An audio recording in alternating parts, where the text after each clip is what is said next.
so that we shall see with your efforts and my efforts, we will, out of this tohu and out of this desolation, we will see tikkun, B'ezras Hashem, in our generation. I don't mean to be disrespectful. Don't worry. Okay. I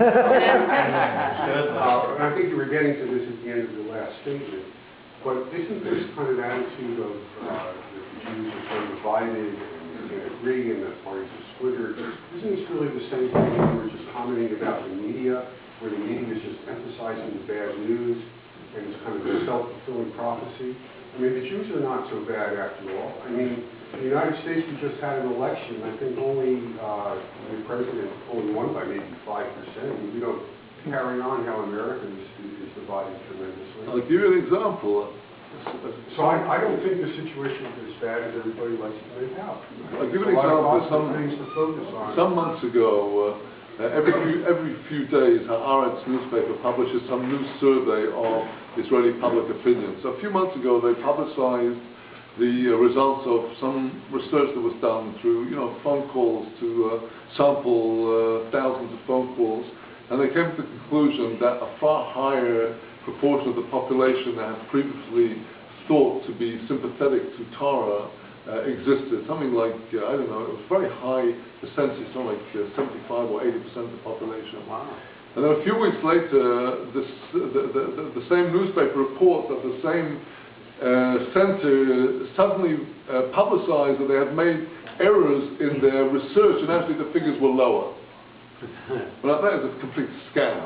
I mean, they lied. They were horrified by the fact that their real research found that how many people are actually in favor of Judaism, so they changed the results shamelessly.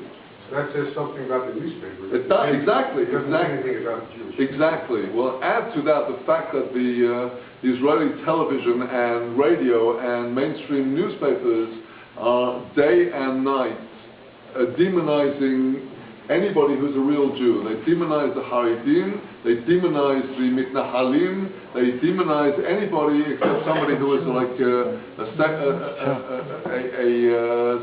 guy who's not going to make trouble for what they would like the consensus to be. And so the Jew, there's no free media, no free TV or radio or communication in Israel. For example, there is a Haredi population. Take the election results. How many of the Haredi parties, including the Ashkenazim and the Sephardi Haredi parties in the Knesset, maybe more than 10% of the population who elected those guys are Haredim. There's not a single Haredi radio station.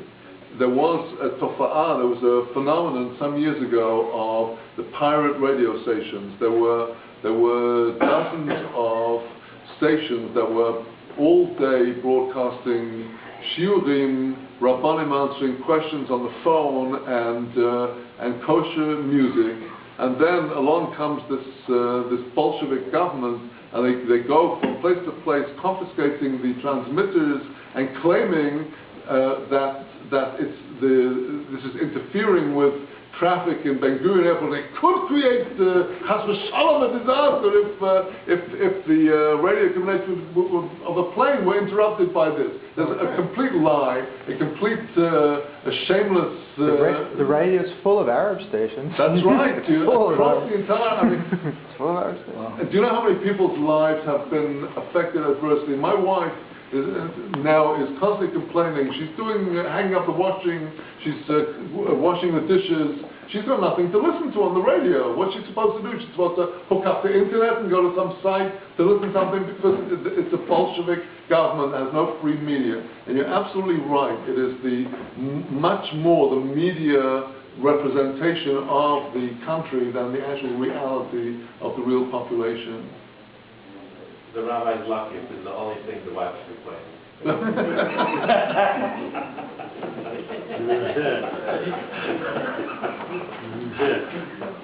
Yes. A different sort of question about prayer. If you talk about Rabbi Nachman, I guess, talks about it like we're just supposed to speak with God. I didn't hear. We're supposed to speak with God, have conversations with God. And when we pray, we're speaking with God, obviously. But at the same time, there's this concept of the gates of heaven, and that the gates of heaven are closed, only the gates of tears are open.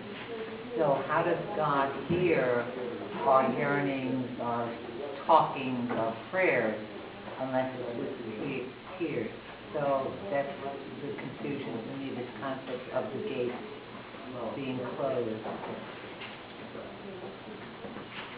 In a general way, everything, all the gates are closed except the gate of tears, because if we've never been through heartbreak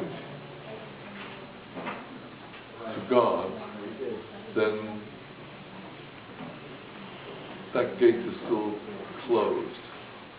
But when we've been through heartbreak and crying to God, it doesn't mean that every prayer thereafter has to be accompanied with tears, but we've broken through to our humility. Thank you. We've broken, there has to be that moment of like naked self-understanding that I can't without God. But afterwards, every prayer, every word, everything is registered. Baal Shem Tov one time answered this. He says, sometimes we pray for somebody and they don't heal.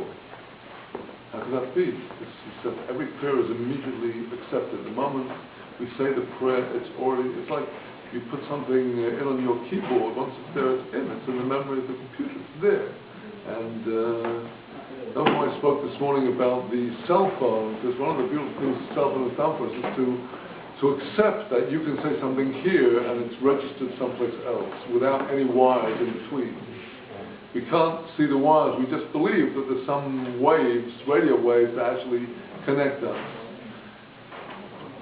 The Baal Shem Tov says, if I'm telling you that every word is registered, so why is it that you pray for somebody to heal and they don't heal? And he says the reason is because God in His wisdom knows sometimes that person cannot heal, and therefore He takes this prayer for healing that you made and uses it for general healing in the world.